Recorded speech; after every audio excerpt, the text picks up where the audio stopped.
Olá, queridos alunos do Trilhante! Hoje a gente vai falar um pouquinho sobre aposentadoria por invalidez. E nesse primeiro bloco nós vamos falar sobre o conceito desse benefício, os beneficiários, ou seja, quem tem direito a esse benefício, e os requisitos para que esses beneficiários consigam gozar desse benefício.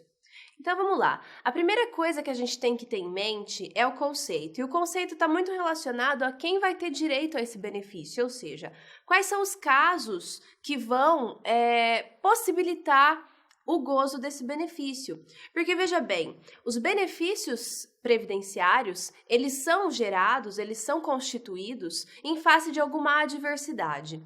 Então, quando essa adversidade acontecer, no caso concreto, a gente vai poder ter a aplicação desse benefício.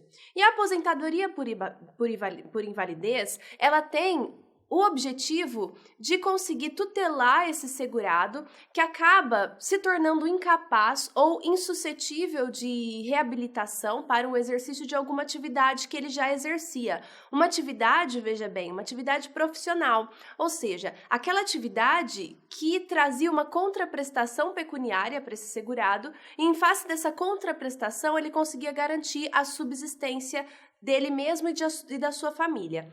Então, o que acontece? Esse segurado ele se torna incapaz e insuscetível de reabilitação. Por que é importante a gente falar dessa insuscetibilidade de reabilitação?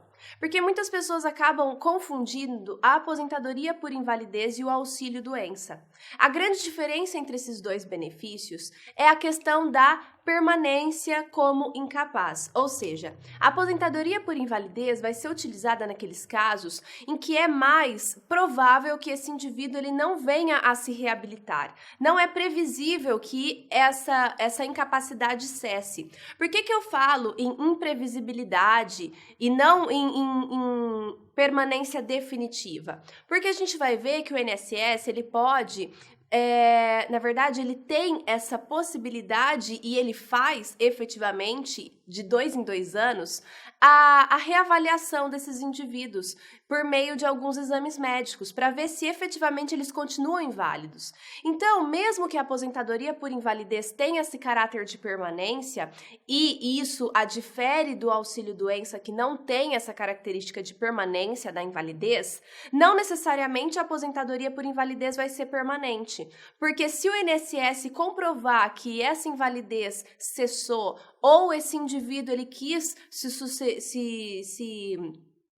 voluntariar para exercer tratamentos, cirurgias e em face disso ele conseguiu trazer de volta essa possibilidade de exercer uma atividade, aí sim a aposentadoria por invalidez cessa. Contudo, geralmente, essa aposentadoria por invalidez ela é permanente. Então, essa característica de permanência acaba diferenciando ela do auxílio-doença. Não se preocupem com o auxílio-doença que nós vamos estudar esse benefício em blocos, em aulas, em curso posterior, ok? Então, continuando, há previsão da concessão dessa aposentadoria por invalidez a todas as classes de segurados, tá? Importante, esse benefício é para os segurados, não para os dependentes, tá? Todas as classes de segurados do regime geral de previdência social, uma vez realizados os requisitos legais que nós vamos estudar. E quais são os requisitos, então? Primeiro, a incapacidade total e permanente para o trabalho. Eu coloquei aqui em regra porque nós já vimos que essa permanência ela pode ou não acabar acontecendo nos casos práticos e ela pode ser verificada em face desses exames que o INSS acaba disponibilizando para esse indivíduo. E a questão da incapacidade total é em regra porque em alguns casos a incapacidade parcial pode gerar esse benefício em face das condições socioeconômicas, condições de estudo daquele segurado, que às vezes essa incapacidade parcial vai acabar gerando a incapacidade para o exercício daquela atividade específica e ele não vai conseguir exercer outras em face de alguma condição peculiar. O afastamento de todas as atividades laborativas, porque a aposentadoria por invalidez vai substituir esse ganho monetário em face da cessação da atividade laborativa, então ele é incompatível com o exercício de alguma atividade laborativa. E a carência em regra, tá? Em alguns casos essa carência vai poder ser afastada, mas nós vamos estudar isso em blocos posteriores.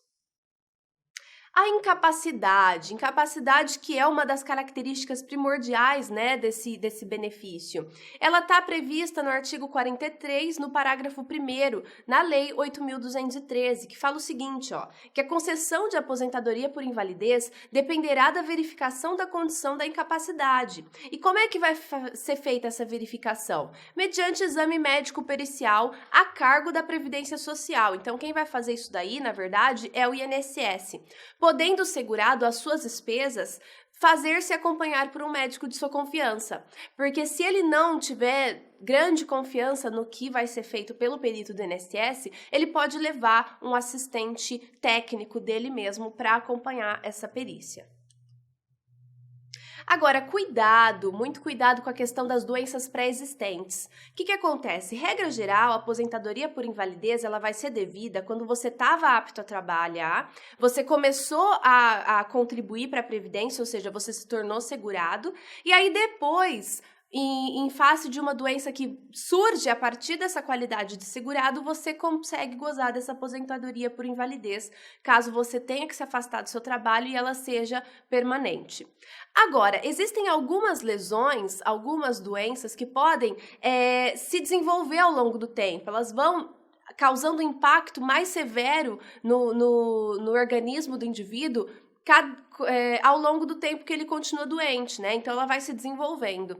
Em face desse tipo de doença, aí sim a gente vai poder ter uma aposentadoria por invalidez. E é isso que o parágrafo 2º fala, ó, do mesmo artigo 43, que a doença ou lesão de que o segurado já era portador, ao filiar-se ao regime geral de previdência social, não lhe conferirá direito à aposentadoria por invalidez, regra geral. Agora, existe a exceção, ó, salvo quando a incapacidade sobrevier por motivo de progressão ou agravamento dessa doença ou lesão, tá bom?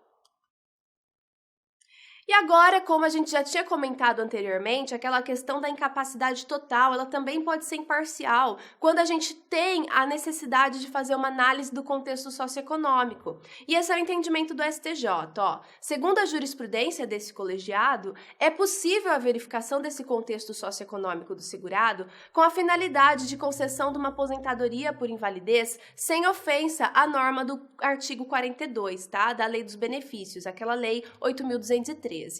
E aí a súmula 47 do TNU, que é a Turma Nacional de Uniformização de Jurisprudência, uma vez reconhecida essa incapacidade parcial para o trabalho, o juiz ele deve analisar as condições pessoais e sociais do segurado para a concessão da aposentadoria por invalidez.